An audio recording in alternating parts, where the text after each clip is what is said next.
Greetings everyone and welcome back to 365 Days of Prog. Today we're gonna be reviewing Tonton Macoute by the band Tonton Macoute. Hi, my name's Naomi. I'm an avid progressive rock fan, but I'm a long ways from knowing all the prog albums out there. But this year, I'm gonna give it a try. This is 365 Days of Prog. At this current moment, this room isn't populated as it is most of the times. You see my cages behind me, there's many dogs in them usually, but you don't usually see them because I edit them out in the editing. But now they're all gone and suddenly the echo around here is much more noticeable, so please forgive me for that. But anyway, here's some of my favorite bits from this album.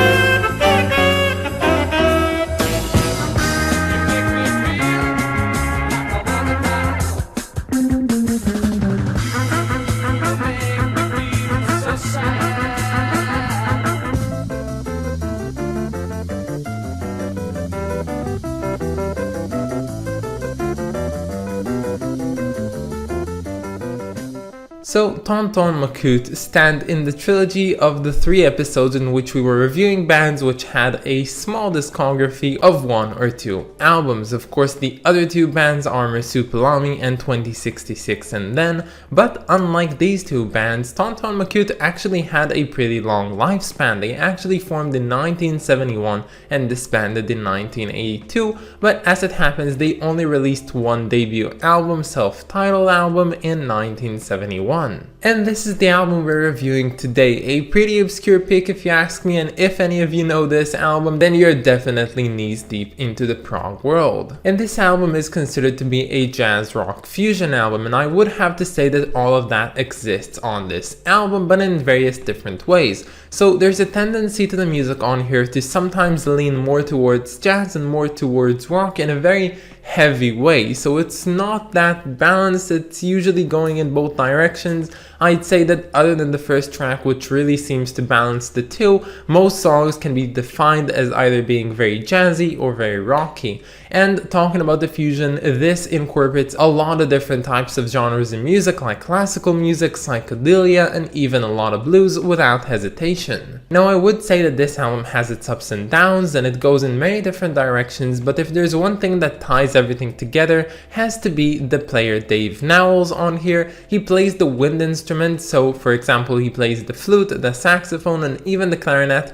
and somehow you know that he ties this entire album together and you'd expect to find at least one of those instruments in each and every song. And despite everyone else on the band being very exhilarating, I still would say that I remember this album mainly for the wind instruments. Now personally, I think that this album began quite unremarkably. I didn't really find a lot in the first 2 tracks. I thought they were nice, they were enjoyable to listen to, but not a lot to meet, to really put your teeth in. But then when we reached the 3rd track, which I believe is called Flying South for Winter, that's where this album got a bit spicy and more interesting. This track in particular has this really nice build up at the beginning that when it resolves, it sounds really good and it's all worth it. And then we of course move on to some saxophone improvisation, which actually reminded me most of Camel for some reason, and I can stretch it even further and say that it reminds me of a very tame form of the music that Egg made. Now, I've actually seen in reviews time and time again how this band is compared to another band called Spring. Now, personally, I do not know who Spring are. I never listened to the music. I don't even think I have them on the list yet, so I really don't know who they are. So if any of you in the comments know Spring and think that this album is similar to it, be sure to tell me that. Now then we get what I believe to be the shorter tracks on this album called Dreams, and it's a pretty nice tune, and it's actually very much rock leaning. Like, it's so rocky that I was genuinely surprised by it. And I don't know whether this track lands on the side A or side B of this album, but I'd say that in general the side B of this album is where my point of interest actually grew. And that side B featured my favorite song from this album called You Make My Jelly Roll. Now this track in particular that supposedly references the jazz legend Jelly Roll Morton is a classic jazz tune, and it's pretty nice. It has singing, it has a recurring motive at the start, at the end, and of course there's a big improvisation section in the middle. Now if I said that Dreams was a song that was very heavily leaning towards rock, then I'd say that this song is very much heavily leaning towards jazz, to the point where I can't even tell you if there's any rock in it at all. And despite it being very jazzy and not even that progressive at all, I still think that it's my favorite song from this entire album. It's really good, and I will have to say subjectively that I think it's the best from this album, although as I said again, it's not the most progressive one. I think I can kind of compare it to my choice with Please Don't Touch by Stephen Hackett, where I chose Hoping Love Will Last, which is also again not a very progressive song, but it's just so good and I had to choose it, so I'm doing the same thing on this album as well. And this album ends out of all things with a two-parter track, which actually kind of remind me conceptually and constructively of ELP's Carnival Suit. And this song, and the first part in particular, really drove home my feeling that this sounds like a very contemporary sort of Egg.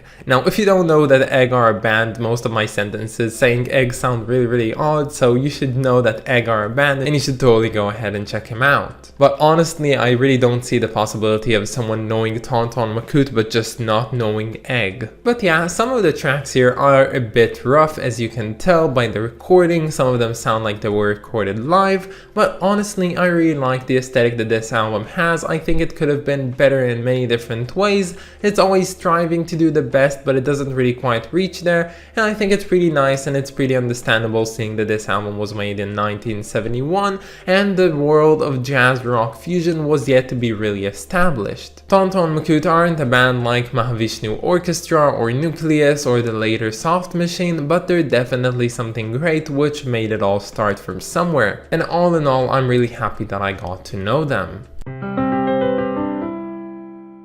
Can you see it? I almost missed it. It's right there in the cover. It's in the middle. Can't you see it? It's over there. It's next to the tree. It is so special. How could I have not seen it? It changes everything. Do you see it? There's a faucet there. Just look at it. If you can't see, I'm gonna enhance the image. There's a faucet. There's a water tap and it's pumping water out of the tree. This changes everything that I thought about this cover. Now the meaning of this photo is so elusive, unrivaled, ambiguous, bellicose, efficacious, intransigent, parsimonious, and I don't know, it changes nothing. It's just a wildlife picture with a faucet in the middle of it. So this album receives the rating of 7 out of 10, and honestly I'm pretty cool with it, because seeing as we never got another album by theirs, I'm really happy for it, because when most bands that release only one album release one great album, I always wish we had one more, but in this case I'm like, okay, thank you very much for putting yourselves through in one album, and I don't really feel any need for any more. But yeah, that's about it guys. I hope that you enjoyed this video, and stay tuned for tomorrow because we're going to be listening to Love,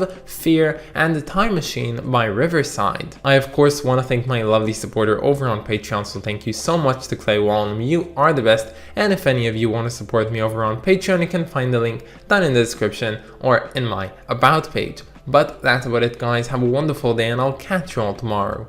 Bye guys.